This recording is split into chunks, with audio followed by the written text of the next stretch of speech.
we don't do something, though, if we just let things go, if we don't think through some of this stuff, if we're just doing Agile methods, we're going to build a system that's going to rot. Welcome to Inside Outside Innovation, episode 92. Today's show is another talk given at the 2017 Inside Outside Innovation Summit. Doug Durham has over 30 years of experience in software and software-related fields. In his talk, he shared best practices and lessons learned from working with product development teams with a focus on Agile methodology. But before we get into Doug's segment, Brian wanted to share a little bit more about the upcoming 2018 Summit, including some description of the speakers. Jack Elkins. Jack is the Director of Innovation at the Orlando Magic. Natalie Fredo, VP at Silicon Valley Bank.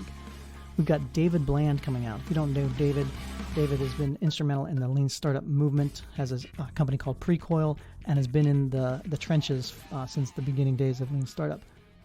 Andrew Ehrlich. Andrew is with Indiegogo, and he helps oversee the enterprise capabilities of the Indiegogo platform. So if you're not familiar with Indiegogo, it's a crowdsourced platform, and what they're finding is a number of different corporations are actually using it as a way to R&D and test out new products. So Andrew's going to talk about how that's going to work and how Indiegogo has been a part of both startups and corporates moving forward.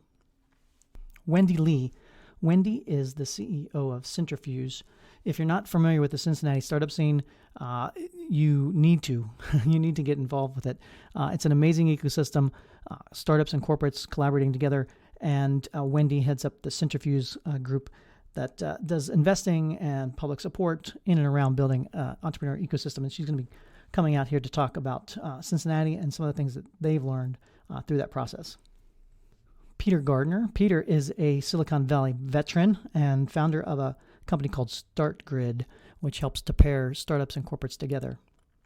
Bart Foster. Bart is formerly with Seba Vision, and he has an amazing story of being an entrepreneur that launched and spun out a startup called Solo Health, sold it, and now he's in the business of starting a fund in the corporate venture space. So we've got an amazing group of folks coming together. Those are the first few speakers that we're announcing to be part of the summit. So go ahead, grab your ticket at theiosummit.com. Early bird pricing is available through March 15th, so grab it early and save a few dollars. And we look forward to seeing you out in Lincoln, Nebraska, May 29th through 31st.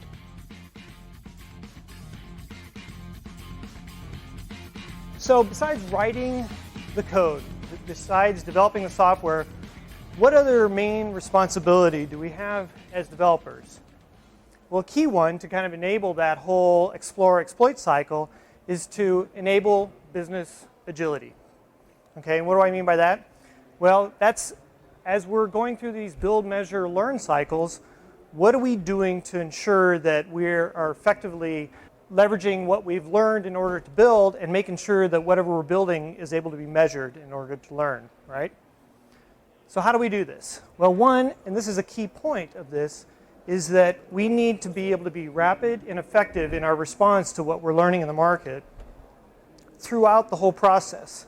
So think of that in terms of not just during that ball of mud during the explore phase, but also during the exploitation phase, and then back into that ball of mud when we're exploring again, right? We need to sustain that throughout. So we also, and this is maybe a more subtle point, we often are working, in an Agile environment, we're often working with a product owner, somebody who typically is not necessarily a technical person. We have a responsibility to work with that person to make sure they understand trade-offs that they're making between the value of some desired feature and our ability to implement that. It's not, I think we're doing a disservice if we're just saying, we'll just take whatever the customer is telling us and we'll build that regardless of its complexity. There's trade-offs there. That's part of the engineering that needs to go into this. We're big fans of Agile methods at Don't Panic Labs. We've been doing some form of Agile for over 10 years now. And they have been immensely powerful in terms of just building the relationships between us and product owners and product management and sales, getting everybody on the same page, making sure that we're totally focused on working on those things that are providing value. But the problem for us is the Agile methods are not enough, and I think this is the key point of my talk here. They are not a silver bullet. Part of the problem is that the problems we're trying to tackle now are getting more and more complex. So 15 years ago, 20 years ago, we were building e-commerce systems to be able to do online sales. And the types of systems we were building then, today would look very naive compared to what's out there today. The type of stuff we're building over at Nebraska Global and Don't Panic Labs, we're trying to use computer vision technology to track patients in hospital beds to try to predict when they're going to get out of the bed unattended. I mean, those are problems that wouldn't even have been on the horizon for us 10 or 15 years ago. So we're on this constant march to trying to solve more and more complex problems, and we're trying to do it with software. Another challenge here is that, you know what, we have a lot of people in the field of software development. We're chronically short of people. We don't do a great job of training people kind of academically in the first place. And so we have kind of a mixed bag of maturity levels of our teams. If we could all build a team of just really, you know, the top 10% of developers, we may not have the problems that most teams have. But the rest of us are kind of the mere mortals out there. We're good, solid developers, but we can get crushed by a lot of these problems. So we need to really address the software development side of the equation here to pair that up with Agile process. And this is something that wasn't, you know, while we kind of had this epiphany at Don't Panic Labs, it wasn't lost on the people who developed the Agile methodology in the first place. I don't know if many might recognize the screen here. This is from the Agile Manifesto website. This is not the page that has the Agile Manifesto. This is a page that links from that to the principles behind that. And I wanted to highlight a couple of these. One is this whole idea that Agile methods and Agile teams should maintain a constant pace indefinitely. So if anybody's been in software development for any period of time and have worked on a project of software for more than a year or two, you realize there tends to be some friction and slowness in terms of your productivity. Things tend to slow down. That doesn't have to be the case, and that shouldn't be the case. How are we going to maintain that explore, exploit, explore, exploit if every incremental change takes that much more effort? This whole notion that continuous attention to technical excellence and good design is part of the principles behind the Agile methods. And then simplicity, trying to really focus on what is the simplest solution to this problem. I think these principles are often overlooked by teams that are trying to adopt Agile methods. They focus more on the process of Agile, and they're maybe not appreciating the fact that we have this whole other side of it, the actual execution phase of software development.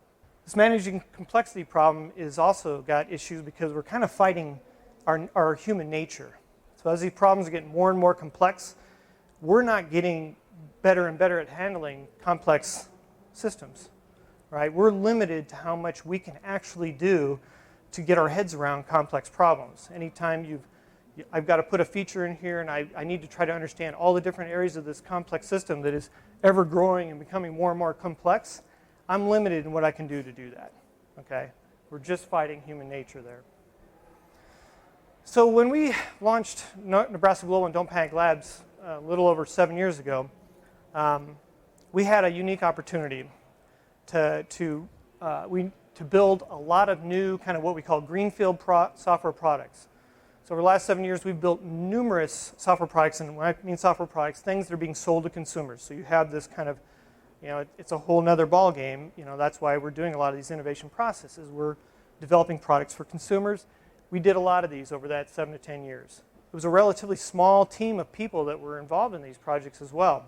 I think we've got right now maybe, I think almost 40 people that are software developers over 4 companies.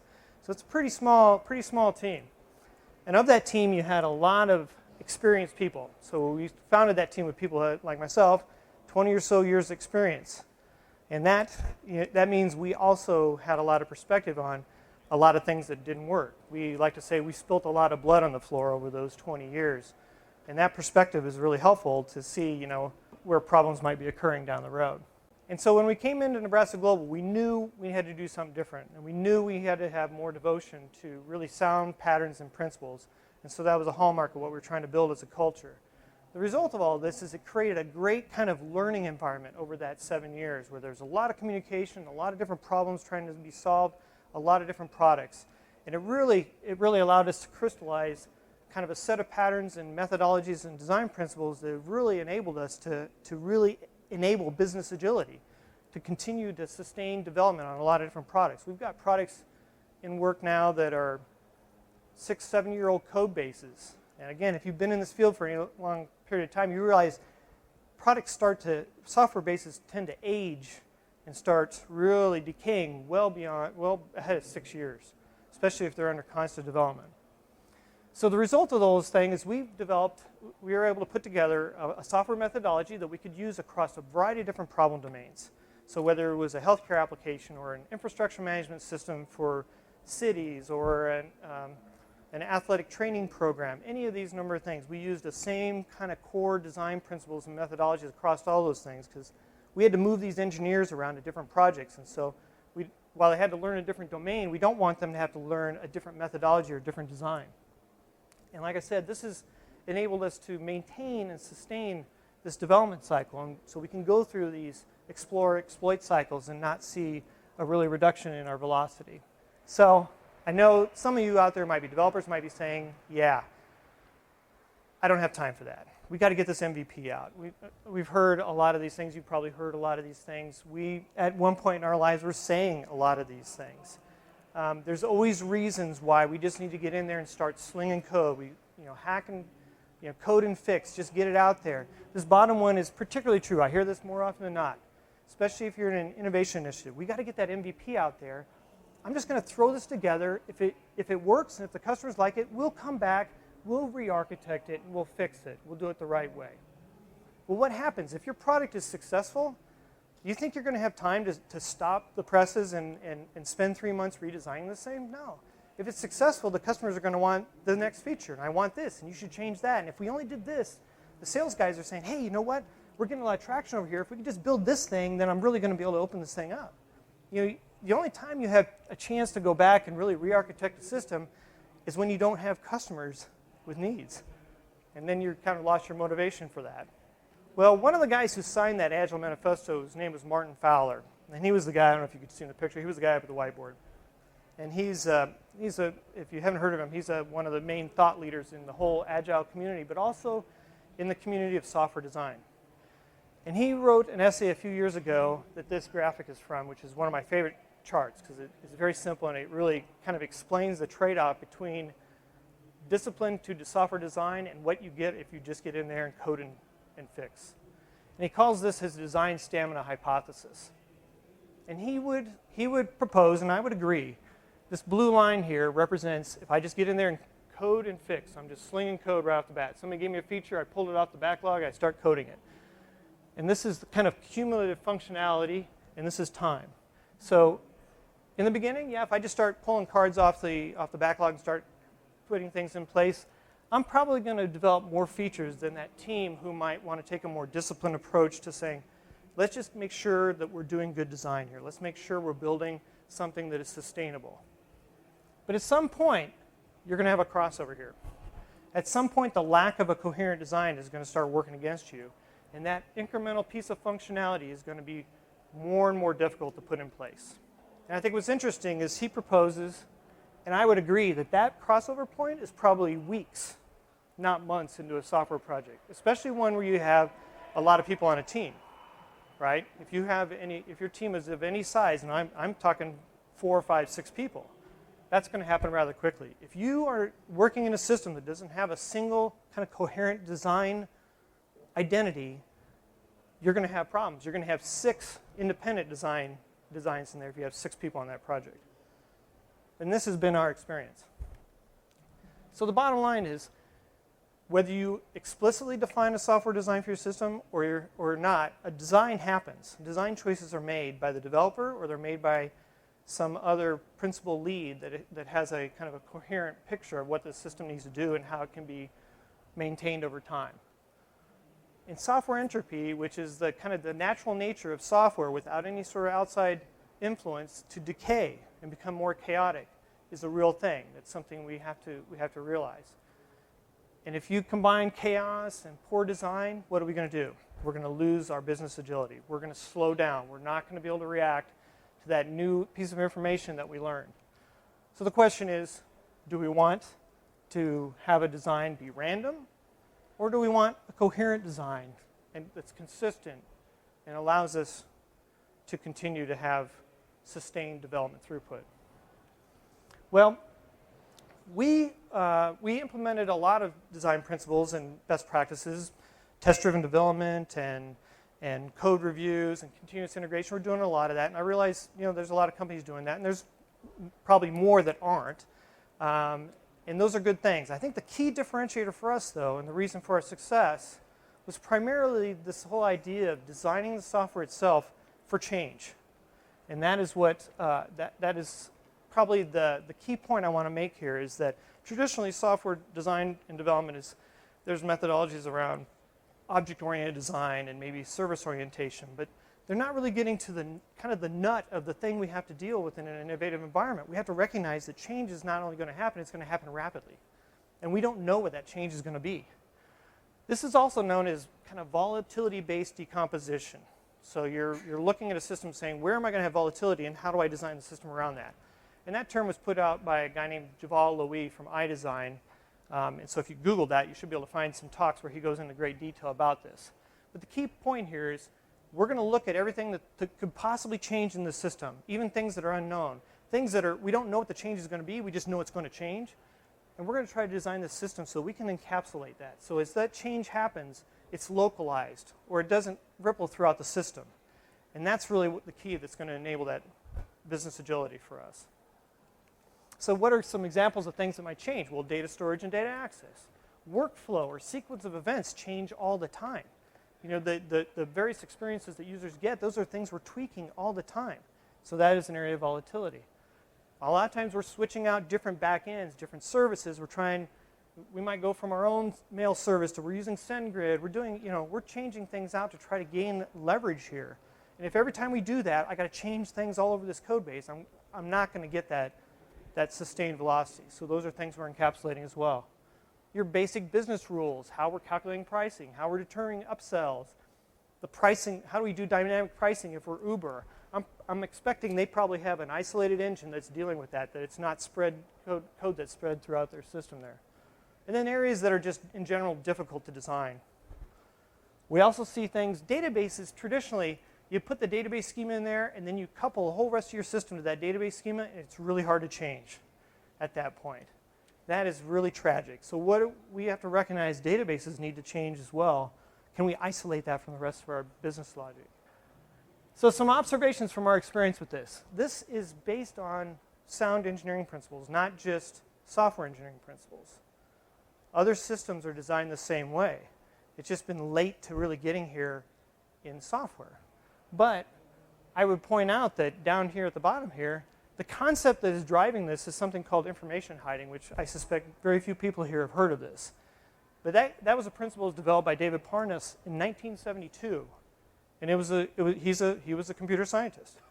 But very, very, very little of this is known to people because, again, we're not really teaching software design in college.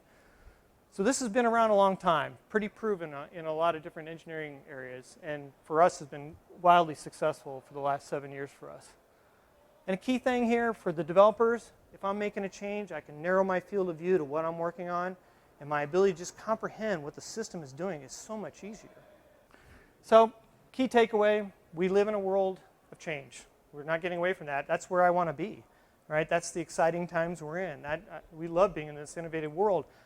I want to be building software that's fun to work on and that enables our ability to kind of leverage and take advantage of what we're learning in that world. If we don't do something, though, if we just let things go, if we don't think through some of this stuff, if we're just doing agile methods, we're going to build a system that's going to rot. There's no doubt about it. It's going to happen. So this design for change has been the key thing for us that has really provided that structure and that coherent design that has ultimately enabled us to kind of maintain the velocity of these systems like no other systems that we've worked on in the last 30 years of my experience.